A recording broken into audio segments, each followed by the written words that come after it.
Chair, it's preparing to go live stream now, so. If you count down to 10 so that I'm Okay. clear, thank 10, you. 9,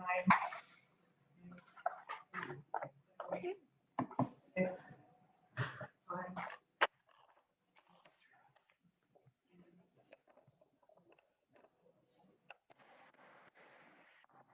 Evening everyone and welcome to another fab meeting of the Cabinet here at Newham Council, and I just want to welcome members, officers, alongside members of the public and the press who may be watching via the Council's YouTube channel, which is broadcasting this session live stream. So welcome to everyone there, and we are about to commence another formal meeting of the Cabinet. We've got 4 principal items that we're going to be discussing, and I just wanted to highlight a few key things just in terms of meeting etiquette. So for those that are unable to join the meeting in person, but who are able to join remotely, if you're a member of the Cabinet, you will not be able to present an item if there is one in your name, move or second or motion or vote, and your attendance won't be officially recorded.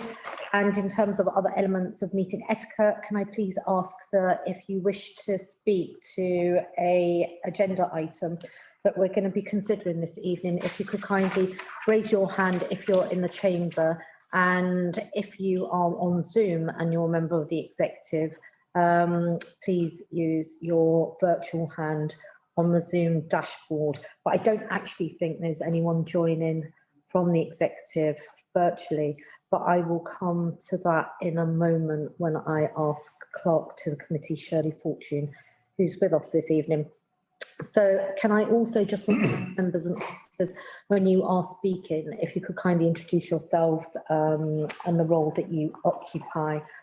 Okay, so we're going to be jumping straight into the agenda. Can I firstly ask Clerk to the committee, Shirley, would you advise on any apologies that you've directly received?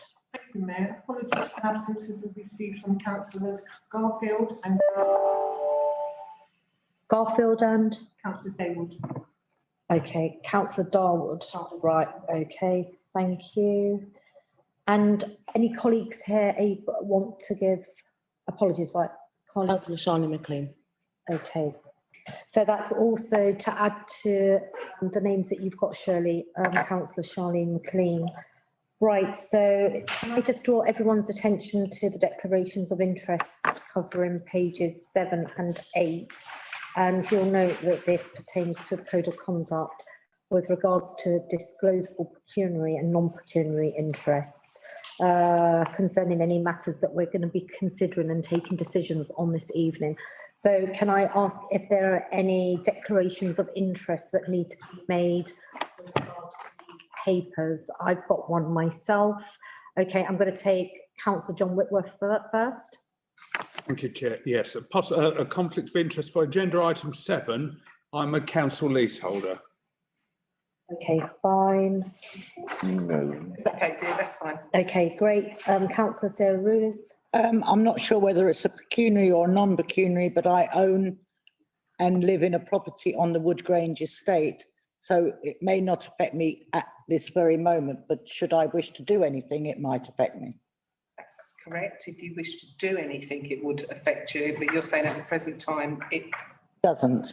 Right, okay, can I come back to you on that? Yeah, you can. If I may, before I hand over to Councillor Anne Easter, I don't actually own a property in that part of Newham, but I do live in that part of Newham. So am I? No, that's fine. Right, okay, fine. Councillor Anne Easter.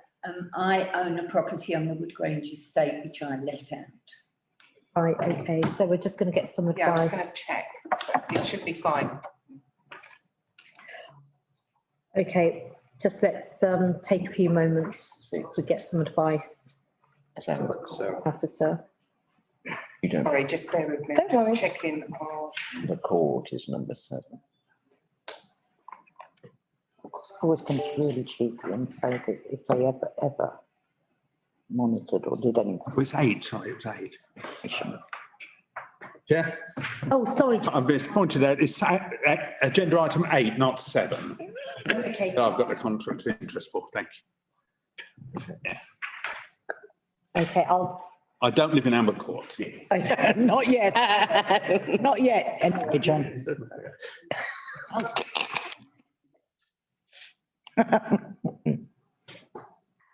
I will just get that So re-clarified. I think it's, so my advice to Cabinet is that you register it as an other interest as opposed to a disclosable pecuniary interest, So it's a non-pecuniary. non-DPIs, I call it, yeah. That's it. Okay, fine. And thank you. So That allows you to stay. okay, and they're able to vote. Yeah. Okay, so we're noting the non-pecuniary interests. Sarah Ruers with regards to agenda item 6, and similarly the non-pecuniary interests with regards to the same item for councillor Anne Easter. And can I just clarify, in light of my living status in that geography, do I need to declare a non-pecuniary interest as well? So I think the question you need to consider is, would you gain financially from such a decision of the report, be it positive or negatively or negative? Absolutely no way. So then I'd advise you it's an upper interest non-pecuniary. Okay, it's non-pecuniary. Okay, I'm going to be declaring a non-pecuniary interest as it pertains to item 6. And can I just also seek some further clarification? I'm the portfolio lead that's going to be presenting this paper. So I can still present, having declared my non-pecuniary interest in this matter. Okay, fine. And if I may, one more question. If I chose not to vote in the interests of just ensuring that there could be no even remote whiff, That's fine. I may choose to do so because I'm the portfolio lead and I wouldn't want anything to And be that's- complicated. Any- Okay, so cabinet members, I will be presenting this cabinet paper as a portfolio lead, but I'm choosing not to vote on it.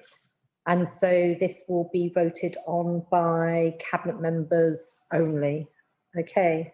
And just to clarify, the declaration of interest made by Councillor John Whitworth was with regards to 8, agenda item 8, cyclical declarations. And that was other interest as well. You said you were a leaseholder. That's right. Okay, just bear with me. I just want to check the report to see if there, to see if there's any charges directly to leaseholders. John, but would it affect you? Would it? All right. It would, if there was any work done, he'd have to pay. Medium, low rise blocks. Safer. It's always on the side of the court. Those cyclical works you've been waiting 30 years for, John, might. Right, come on, Dave. Yeah. That's it. John's a commissioner, he doesn't vote. Oh, that's fine. That's fine. Actually, I've just clarified. Cheese move. Yes. Under the I know. Under the Localism Act, Yeah. it's only cabinet members.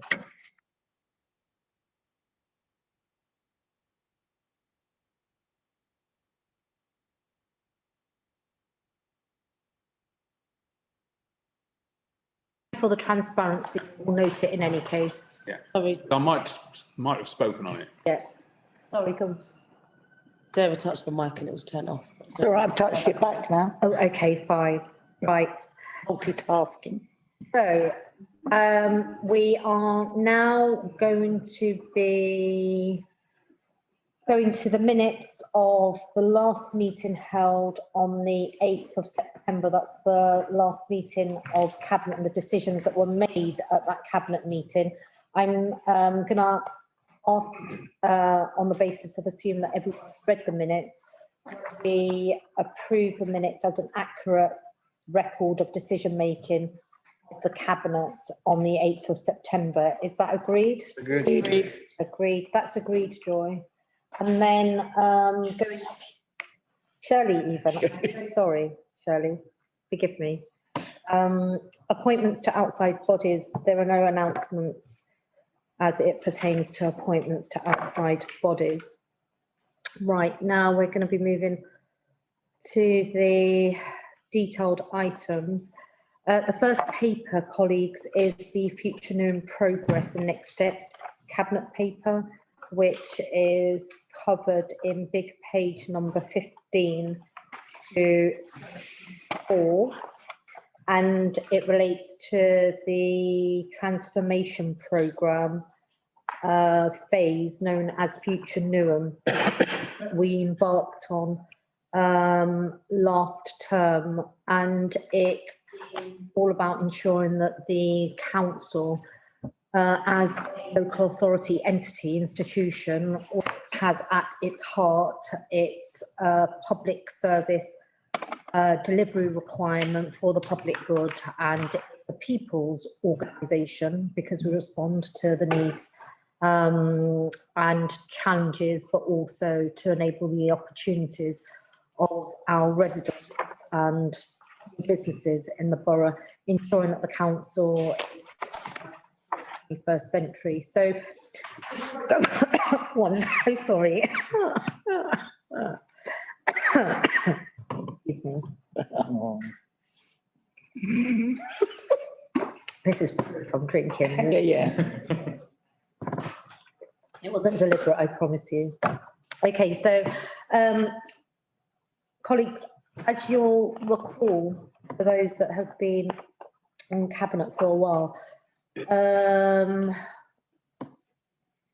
at the start of term 1, we were faced with an organisation that itself had been subject to pretty much an extensive period of underinvestment in its organisation, the systems, no semblance of talent management, processes around, sorry, processes around HR, you know, woefully inadequate for a period of time where there are so many challenges facing local authorities. And we made it really clear as administration that we also needed an organisation that invested in its people and invested in processes and systems, because it's only through that investment that we can have an organisation that delivers for our people. And had we have not made a series of really important strategic decisions here at Cabinet with regards to all manner of investments, from IT through to, you know, structures, the corporate roles that we subsequently created, etc., we would have been really impeded in terms of the delivery of our term 1 agenda.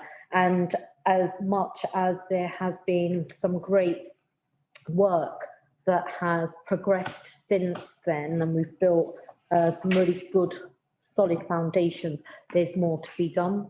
So transforming the organisation remains an absolute critical priority for us to achieve the intentions that are set out towards a Better New Manifesto and now corporate plan. And that requires an ongoing investment. So ensuring the staff that are tasked with delivering on the transformation are equipped with the resource and the systems that they need to help reshape the organisation so we can advance in delivering the transformation and the outcomes as set out in the corporate plan. As you all know, we've always been passionate about ensuring the organisation is agile in its response to a whole series of challenges, but also demonstrates in every single possible way and every single day its residents' focus, and how that also leads to the enhancement and improvement of the resident experience in terms of their access and interaction with the council. So this paper sets out what is being proposed and the recommendations that have been, that are a feature of this, of the decisions that we're going to be making. I want to just draw specific attention to sections of the Cabinet report that provide a really good overview of the progress, should I say, that's been made by the Future Newham programme and the benefits it's delivered over the course of the first year of it being approved a previous council. Specifically, there's work to be undertaken in the next phase of the programme to ensure that it helps support both the resident experience outcomes that we want to achieve, but also the ensuring that it helps aid our financial position that we've got to get to in light of the savings that no doubt we will have to secure.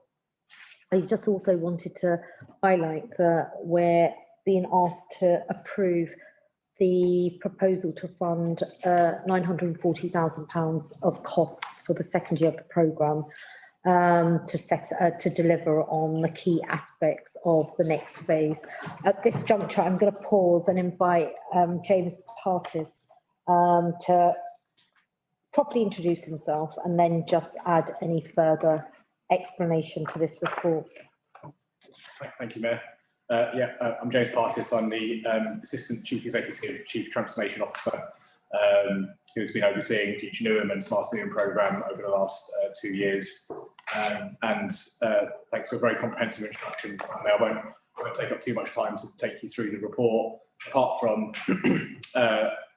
drawing Cabinet's attention to the sort of shape of the programme for coming year, which is set out at paragraph 5.11, which I think is a useful sort of reference point. We're thinking about the sort of transformation initiatives that the programme will focus on, particularly around those 4 core work streams of looking at our future operation model, which will redesign how we work, how we operate, how we start to and continue to embed that sort of post-COVID way of working, but also taking advantage of some really significant opportunities to generate efficiencies in how we operate as an organisation, which I think will be not only a priority for now, but an ever increasing priority over the coming period, given impending financial challenges that local government is going to be subject to.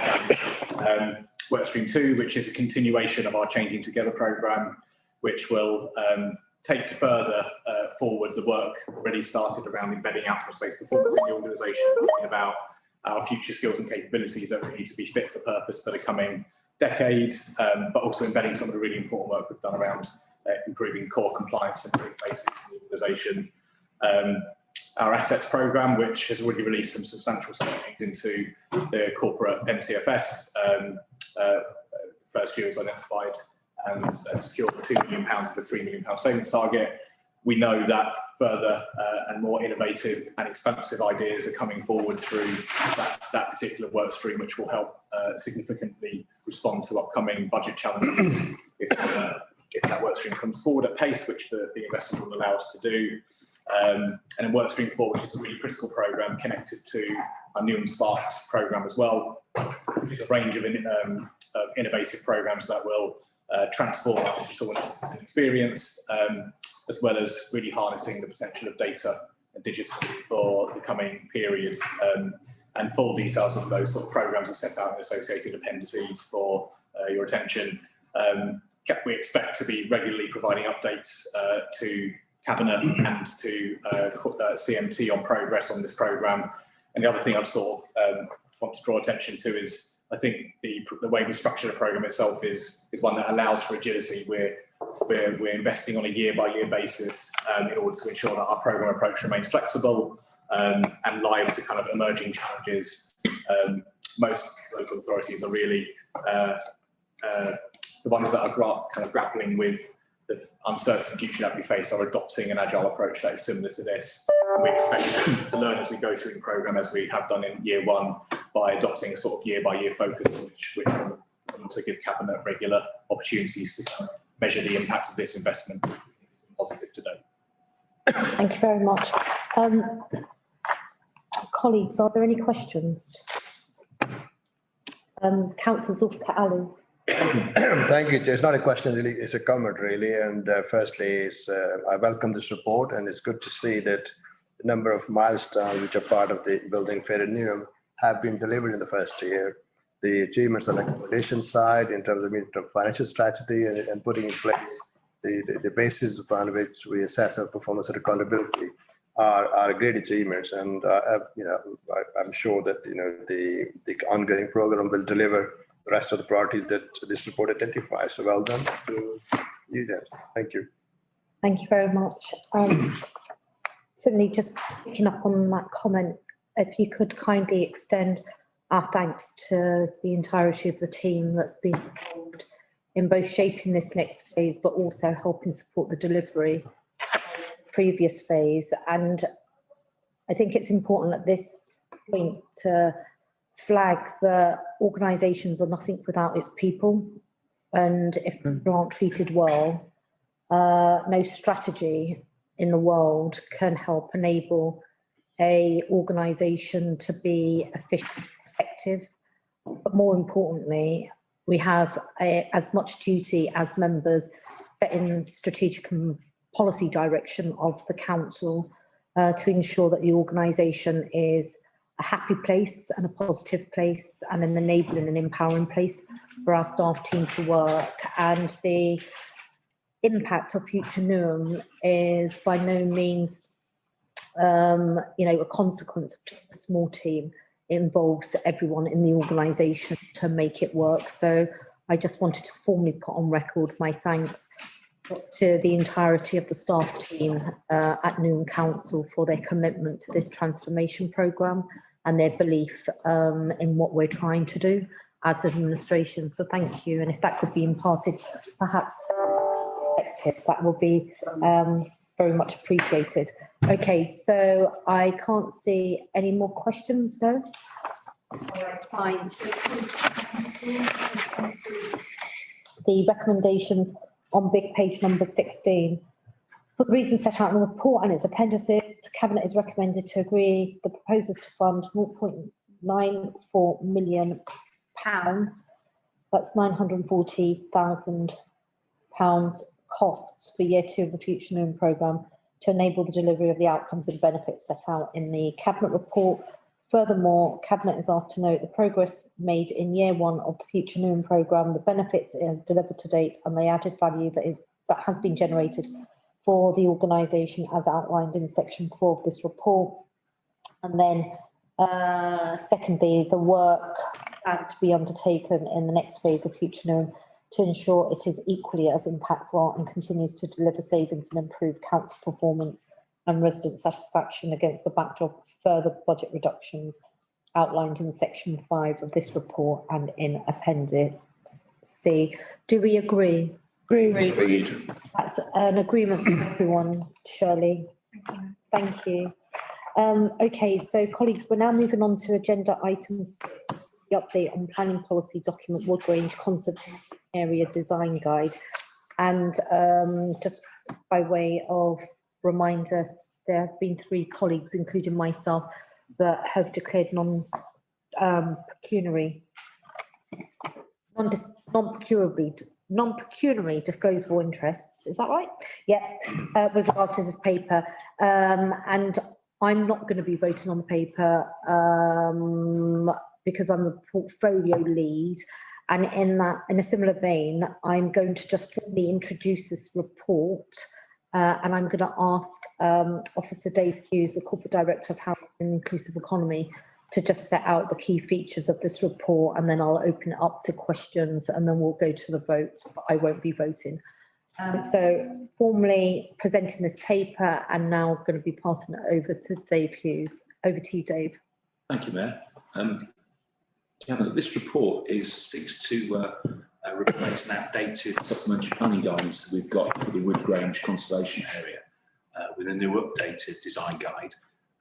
It's important to produce design guides for conservation areas because it's part of our overall conservation approach to making sure we protect important heritage assets. In this case, the Wood Grange Conservation Area is a good collection of properties, suburban properties, well protected already. And what we want to do is to make sure that that character of the suburban area is protected. Consequently, the design guide identifies the sorts of works which you can and can't do in the conservation area. So it's proactive as well as being controlling, and it's there to give advice to residents about everything from how they replace doors and windows, do repairs, as well as, most importantly at the moment, how they actually deal with sustainability features like charging points, photovoltaic panels, and other such works for sustainability purposes. So commend this report to you. It's basically replacing an existing design guide with a new planning document. Thank you. Thank you very much. Are there any questions, colleagues? Okay, Councillor Sarah. Yeah, Councillor Sarah Ruiz. I really welcome this report as someone who lives on the estate, and I fully accept that this won't affect residents retrospectively.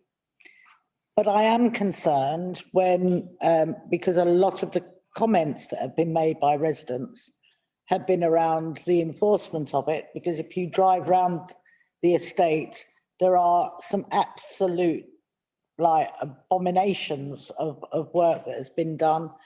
And I'm not sure when it says officers will continue to be in discussion with the planning enforcement team to see how enforcement action can be better approached. It really does need a real firm hand, and we used to have it. But there hasn't been any enforcement that I can see for at least the last 10 or 12 years. The place is littered with stuff that should never have been allowed to be there. So I would like reassurance, and I'm sure residents would, that actually we're going to take a proactive approach to enforcement. Okay, thank you, Councillor Rose. And obviously, the strength of any planning policy is to have a strong enforcement behind it. Otherwise, there isn't any point of having that policy. I've actually got the officer, Ben Hull, on the line. Just want Ben, if you could just outline what plans we are progressing for picking up our enforcement action in the conservation area. I mean, I don't work directly with planning enforcement. Can you hear me now? You can't hear. No, he's not on mute, but the machine's on mute. Muted. Okay, yeah, thank you, Councillor. I will investigate that because you're right. You have to have enforcement to back up the policies. Thank you. But delighted that we've got a new report. Okay, so I'm just going to double check. Ben, if you unmute yourself, do you want to try one more time? Oh, you've muted again. Can you hear me now? The volume controls for the. Yeah, the volume control for the. Can you hear me? The bottom right. 1 second, we're going to sort it out, Ben.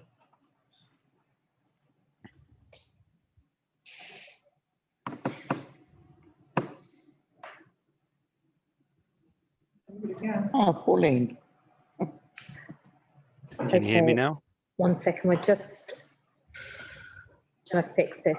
I just want to make sure that Ben contributes to this debate because he's worked so hard. Has worked very hard on it. And it's a very good report. Yeah. It's muted until on the bottom. Yeah. Having had a bungalow built in the next door. Well, exactly. To me, at the back in the garden. It's that icon. You just Plain dessert. Yeah, exactly. Unmute that. They applied for a shed. Okay, Ben, do you want to try one more time? Got a shower. Can you hear me now? Hey, over to you, Ben. In response to the question by Councillor Sarah Ruiz around enforcement, and also if there was anything else in the report that you wanted to draw our attention to. I was specifically thinking around some of the climate emergency response stuff, which I know is of interest.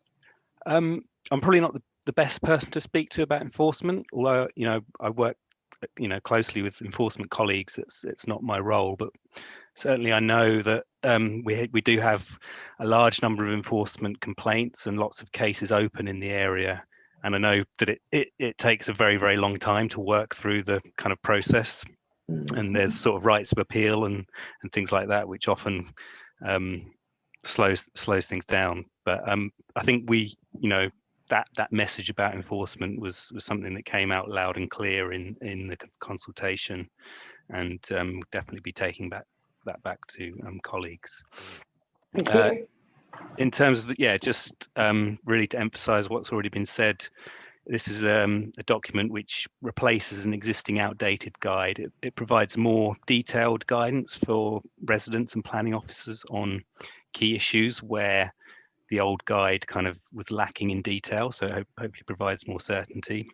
And I think it also clarifies where the document sits in relation to other council planning policies, which should also help with our decision making, because in past appeals, the strength of the existing document has been picked up as an issue that has prevented us winning certain appeals. So this should strengthen our hand in that respect. And we've also sought to make sure we've embedded guidance about how residents can best sort of future-proof their homes and tackle the climate emergency, while also making sure that we kind of respect the strong and established character of the beautiful houses in the Wood Grange estate. Thank you very much. Right, okay, any other questions? Nope.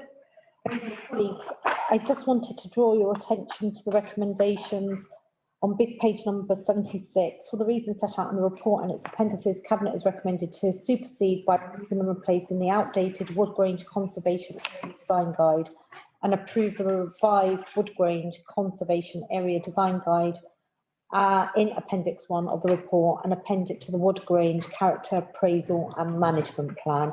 Is that agreed by members of? Agreed. Thank you very much. That's all agreed, but just to rewind, I didn't vote. Right. Okay. Next thing we're going to be moving on to is the agenda item 7, which is contract extension for extra care services provided to Amport. And this is lead member Neil Wilson. Thank you, Chair. So Councillor Neil Wilson, Cabinet Member for Health and Adult Social Care, and Simon Reid is the supporting officer for any questions. The provision of extra care is quite a unique provision, really, because it entails both housing and care on the same site. So it supports residents to be as independent as possible, combined with their care activities. People have their own tenancy, they receive flexible, person-centred care packages, and Amber Court is providing a wide range of care and support services to a very diverse group of adults, actually, aged 18 and over. We often stereotypically think of care provision as people in the elderly range, but this is primarily for older people as their needs change, but extra care is also suitable for younger disabled adults. And this service has 65 flats that can accommodate more than 70 at any time. So that is 5 extra units to include partners, guests, and a very important respite provision. There's on-site facilities as well as cafe, communal services and opportunities to engage in a wide range of social activities. So it's quite a way forward. It supports our other transformation we're trying to achieve in the whole of supporting accommodation. So it's a social activity side, and it does, particularly in the post-COVID era, reduce the risk of loneliness and social isolation that a lot of people are still having within their life stories. And it ensures the well-being of older people by being part of the wider community. So whether it's just in the lobby, when I was there for the Book of Condolence, seeing the interactions between people of different ethnicities and different age groups was quite heartening, actually. So it's a unique offer. It's in high demand, and it supports people with typically more complex and higher level of need compared with other extra care services that we have in the borough. This report recommends the enacting of the 2-year extension clause of the contract on the basis that the current provider has successfully delivered the services in accordance with the service specification and the outcome measured that we required. The proposal is closely linked to what we've committed to in building a fairer Newham. The manifesto now built into our majority group programme for the 4 years of this council, particularly the priority areas of the Ageing Well strategy to improve health and wellbeing of Newham residents aged 50 and to reduce health inequalities. So, and I don't know whether Simon would add anything at this point, Chair, if there's any need for any further additions. No, apologies that Carl can't make it. He's unwell tonight. And only to highlight, this is a really good service at supporting people to live as independently as possible, and a really crucial part of our options for residents. I support it wholeheartedly. Good. Okay, thank you very much. Any questions, colleagues? Councillor Shabal Mohammed. Not a question. I think it's a great piece of work and I think it's much needed. And I think as councillors, it's probably one of the areas that we get constantly asked about our residents. I just had a resident come in last week who was of 24 years of age and required the extra support and weren't currently getting it. So I think I welcome this and I think it's a great report and I think we need more of it. Yeah. So the other thing, it's great collaboration and it shows our one council approach where we're finally getting all our services to work as one and interact with each other and make sure that we're delivering for our residents. Thank you. Thank you very much. Councillor Annister. Thank you. Can I ask if residents generally have the sort of activities and care that they want? Are they encouraged to choose their own? So if it meant, I don't know, going to a rave or I'm trying to think of something else. Bowling, or going out to tea. Would they be able to choose their own things? Are they encouraged to make it personal? Thank you very much. Yes, indeed. I mean, the whole thrust of this, and I'd like someone to come in Carl's absence about, you know, there's 24-hour on-site presence, including telecare response 24/7, care provision at night, manager on call at nights, but delivery of at least the first 10 hours of care is set out in a care plan. But people within that are, you know, primarily are, you know, allowed is the wrong word, are given the opportunities to experience as much independence as possible. And clearly, I mean, we've got in the executive summary, I've said that much independence as possible while also supporting care activities such as those as washing and dressing, going to the toilet or taking medication. It's wraparound care, but it's got to be tailored to the individual. I think Simon may want to just come in, Chair, if that's all right, just on that specific.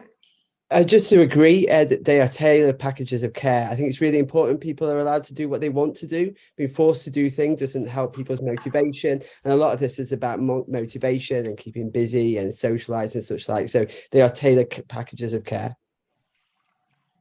Yeah. Okay. Sulfur. Thank you, Chair. Undoubtedly, this is a much needed service and we welcome the report. My only question is around the extension, and that is that clearly we have negotiated an existing contract. I wonder what opportunities we've taken to bring in some lessons learned and enhance the specification for the duration of the extension, if anything. That's definitely a question for Simon in Carl's absence. We did have that discussion, but I can't get the detail. We did have some lessons learned, I know, in our initial discussion. Can you? Yeah, we've done a review of the service just prior to the extension, and broadly things are moving in the right direction. I think one of your colleagues highlighted it perfectly. We need more of this. So the efforts of commissioning at the moment are focused on how do we deliver more high quality extra care that replicates the kind of Amber model. There are always things to be improved, but broadly people want to be in there because they enjoy their time. And the crucial bit of extra care is that people don't move on. You actually don't move into residential care. You maintain your independence. And this service is really good at doing that. It's really good at giving people choice and control over their future. Yeah, and lessons that are actually other facilities could learn from. Yeah. And sorry, through you, Chair, in the performance indicators on section 3.8 and following, do highlight that this has been closely monitored, and we are doing, under the proposals here, to enact the extension clause, to look at where the commissioners will use the extension period to work with this provider to maximise opportunities, and a new service model in keeping with the report that's already come to Cabinet in terms of supporting accommodation, supporting people in a holistic and transformative way, in terms of individuals, constantly monitoring how we're delivering, but certainly extending the provision. But I think the more we can, as our colleagues have already said, the more we can learn from this, the more that we can actually have more integrated care packages that are tailored. Thank you very much. Okay. Do you want to, okay, Colleen. Thank you, Chair. So I had a question for you, Councillor Wilson, in regards to how we doing checks and balances, but you kind of just answered in regards to how you're doing that quality checking. I agree with Councillor Mohammed when he spoke about the importance of having such provision for those that need it the most. So I just want to commend yourself and your officers in regards to what it is that you're providing. But going back to the question around individualised care plans and making sure that these residents are really getting the very best value for money, but more importantly, the quality of provision. Is there a way in which you can make sure that we are appraised of how working for residents of that vulnerability, and whether or not this was picked up within Health and Wellbeing Board, for instance, in regards to the quality of provision that we're providing to our residents? Okay, did you want to say anything in response? At this point, or shall I do some questions because I do? What do you want to just, what's been asked so far? Yeah. And I'll bring in Mumtaz. Yeah, so on that one, I mean, 314 and 315 on page 148 says that we've had a detailed service review conducted at Amber Court as recently as July. This is obviously part of the extension process, but that's not to leave those residents, you know, without ever having some systematic feedback into the service. So I welcome what my colleagues have said, because I do think that staff and residents have not just a duty of care, but, you know, one council approach to bring back the positive feedback loop. And the service meeting is a contractual obligation. We want to ensure social value. We're doing the London living wage for people who are involved in this, but we do need to make certain that it's part of a wider monitoring report. I think I think that's agreeable, Chair. We'll bring back. Yeah. Thank you very much. I just add, thank you, Chair, that through COVID and after COVID, what we've seen is a closure of a lot of residential homes, and the quality of care in other establishments have kind of failed. And the fact that there's seeking permission for an extension, I think we should welcome that and we should support it very much. Yeah. Thank you very much. Right, I can't see any other hands up. So I'm just going to draw everyone's attention to the recommendations as set out on big page number 146. For the reasons set out in the report, Cabinet is recommended to agree 2.1.1 to extend the contract with Care Support for the provision of extra care housing and services at Amber Court for a period of 2 years from the 28th of October 2022 at a value of £919,990 per annum, to enter into a contract with Care Support for the provision of extra care housing at Amber Court. 2.2, Cabinet is asked to note 2.2.1 that the annual extension value exclude any future years pressures as a result of increases in the London living wage and or inflationary uplifts. Any increases in the contractual value during the extension period as a result of these will be subject to further governance papers. Is that agreed? Agreed. Agreed, Shirley. Thank you. Okay, so we're now moving on to the last report, which is the cyclical FRA and associated repairs programme for 2023, which belies in its title the significance of this Cabinet report, which will be illuminated by Councillor Shabar Mohammed in a really Right, thank you, Chair. I'd like to present this report on called Decorations FIA and Programme 2023 Associated Repairs. The council has 16,000 tenanted properties in its housing stock, 23,000 including leaseholders. As a landlord, the council has an obligation to maintain the properties to provide good, safe housing to our residents. The cyclical decorations and fire safety repairs are imperative to meet the appropriate standards and mandatory obligations. This programme of works across our housing stock requires an efficient route to procure contracts and necessary funding to ensure the council is providing the best service to our tenants and leaseholders. This programme will make sure that we are investing in our housing stock and we will reduce our long-term maintenance costs, and this will improve the environment for our tenants and leaseholders. As many colleagues here today must understand, the programme is very much needed as there has been an underinvestment in our housing stock for the past decade. With the government housing white paper, new fire regulations, this is very much needed. This report will seek the approval to access the procurement hub dynamic to undertake a mini competition to procure 5 contracts to undertake and identify works in accordance with the council's contract standard orders, public contract regulations 2015.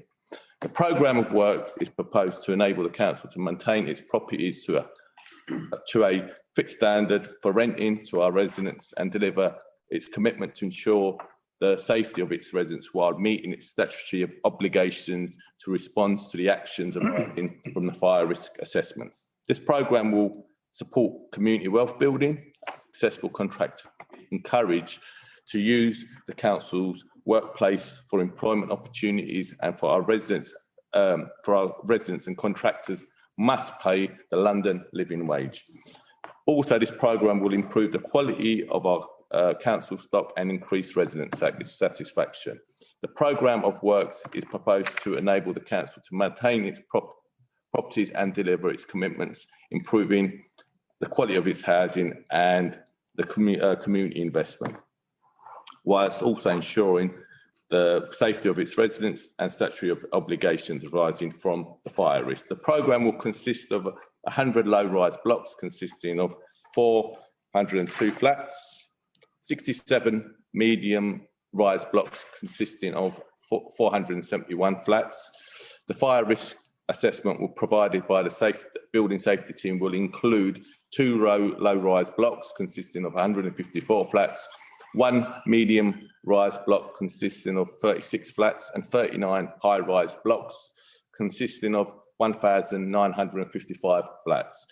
Both sets of properties will be reviewed and include any envelope of works requiring maintenance provided. Main parts of the work is going to be roofing, fabric repairs, windows, guttering, and rainwater goods. It is anticipated that the works will be in the region of £12 million, and it's anticipated that these will take place within upcoming financial years 2023 to 2025.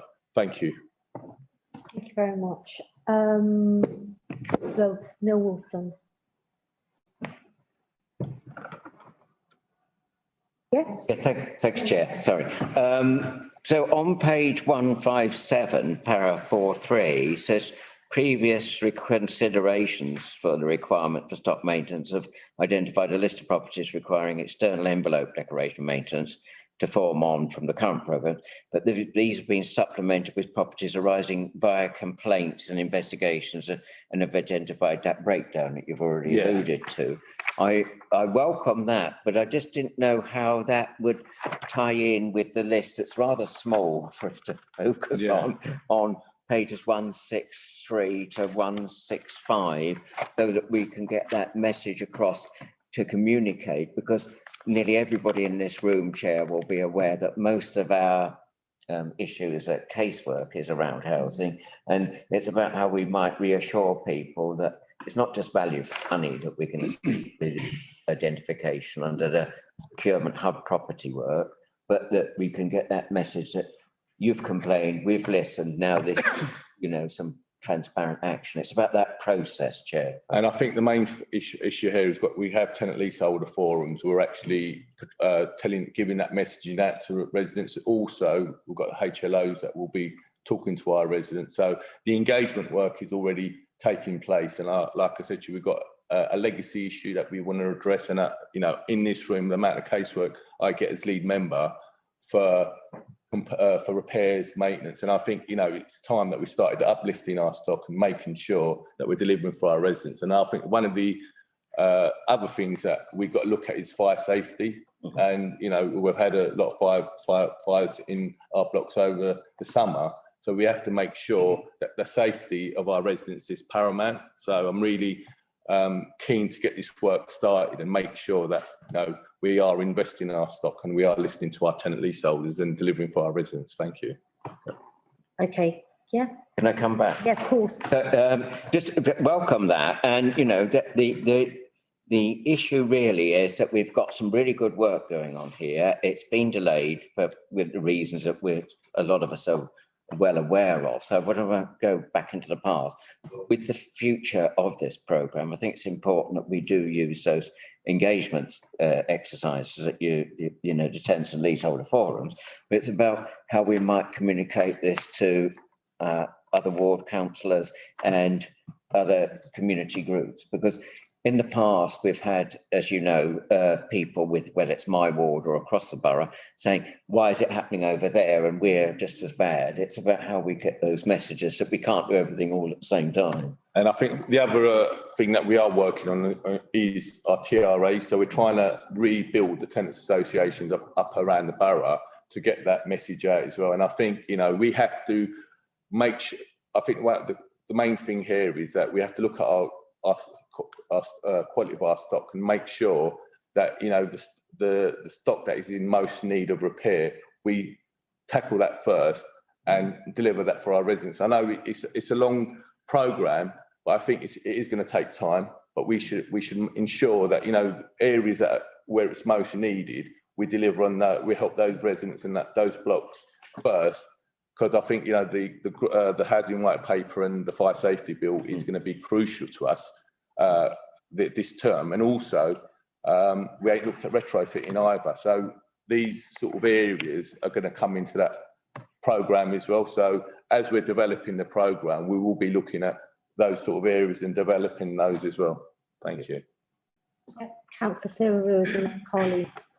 Well, of course, I'm absolutely delighted because a large percentage of this is going to be happening in my ward. I think it's not a coincidence that actually a large percentage is in Custom House, Canning Town and North Woolwich, 3 areas that have been really neglected over a number of years. So I really welcome this. And what's useful is that actually I will probably enlarge this and stick it up somewhere so that when, you know, Moni Annie comes in, I'll be able to say, well, actually, You're on the list. Moni Annie doesn't always come in, I may add. I'll be able to say, well, actually, we're doing this. This will be happening. I just queried, and I mean, all of you do know what you're doing, but I'm wondering whether what we're doing to Normandy Terrace, given that it's likely to be demolished. Darren, you know what I mean? It's like, are we spending, if it's just cosmetic, fine. But I know the roofs, the flat roofs above the shops have needed a lot of work doing to it. So, just, if I may, before we bring in Darren, one of the things that we've agreed is in certain areas of the borough where regeneration was meant to come and has been long promised, but our resident communities have been fouled time and time again. It's not proper to keep them waiting for long. And given the phasing of Custom House regeneration and that particular estate is phased accordingly, the level of work will be undertaken for them to live in good properties. Okay. And I think the phasing for Normandy Terrace is not imminent. It's at a later stage. Is that right, Darren? Yeah. Is Darren Levy? Yeah, thank you. There's two sort of slightly different programmes. There is a Custom House and Canning programme which is programmed in parallel to the phasing of the regeneration. so that it will do works consummate with when the regeneration happens. So if those particular blocks are part of the phasing of the regeneration in 10 years' time, we'll do a lot more than if they're sort of phased to be part of the regeneration in 3 or 4 years' time, for example. Right. So there's a lot of work looking at the science of that. Just to flag a couple of things, as part of this programme as well, there's a range of retrofit type works when we do work to the fabric of the building. There'll also be a range of window replacements carried out at the same time. And also there's a range of building safety works that will be carried out. Also, just to say, in parallel with this programme, we've got an investment programme of estate improvements. Where we'll be looking at the kind of the communal areas of the estates and carrying out improvements alongside these improvements to the buildings and the properties as well. So hopefully the kind of combined parallel schedule of works will lift the whole estates in total, so the quality of life on those estates will improve as well. So I just didn't want to lose that because it's part of a whole approach, holistic approach for those estates. Thank you. Okay, thank you very much. Great. Colleen. Thank you, Chair. I just had one question, Councillor Mohammed, just in relation to these works taking place and the time it's going to take. What will be the impact on residents? I think there'd be very little or no impact on the residents. I think the main thing is it's going to improve the properties. I think if you look at some of our properties in regards to guttering, guttering sometimes causes water issues, causes internal damage for those properties, causes mould issues. So if you look at these programmes, we are going to start them up and make sure that, residents come first. So, we want to make sure that it's very little impact on the residents. But I think what we need to make sure is the works we're doing are of good quality and making sure that, at the end of the day, they're benefiting the residents. So, some of the work we do currently with the damp and mould team, that will cease at a stage once we start getting these typical works going, working on the guttering and reducing the water penetration that rain and things like that cause. So, yeah. Thank you. Yeah. Okay, thank you very much. And then Colleen. Just answered that. I'm so sorry. Anyone else? No. The last thing I was just going to add to that, I mean, at the end of the day, one of the things I'm quite keen on about community wealth building is, we do manufacture our own windows. I'm keen to make sure that, that part of that work stays in there. Also, kitchens, we outsource, we buy kitchens. One of the things I'm quite want to bring in is that we start manufacturing within our housing service and create jobs. Community wealth building. Thank you. Good one. Remco. Yeah. I'm looking forward to all of this happening and being progressed with very, very fast. Never mind. Sharon. Okay, so well done, everyone. And similarly, our thanks and appreciation to you, Councillor Shaban Mohammed, as our brilliant cabinet lead for housing services, and Darren Levy. What am I after? And then exactly what I've just said to him. Yeah, I picked it up. Right, recommendations.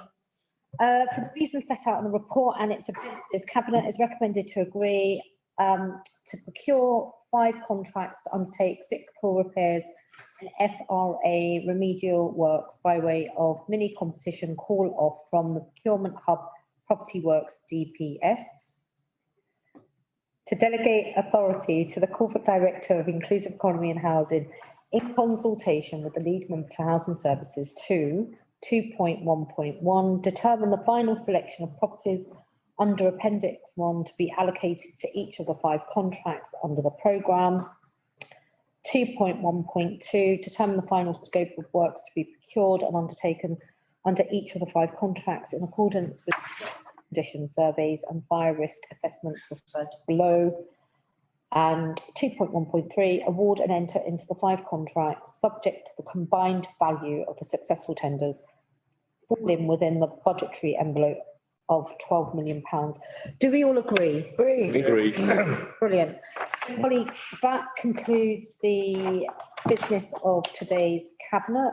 All very important items that go a long way in improving the lived experience of our residents in their neighbourhoods and in their homes. So congratulations to everyone involved in another significant milestone that is the journey of this council under this administration. And also, I'm really looking forward to the next phase of future Newham, because everyone's going to have to work really, really hard. Anyway, on that note, I trust you all enjoy your evenings, and thank you to members of the public or press that have been watching.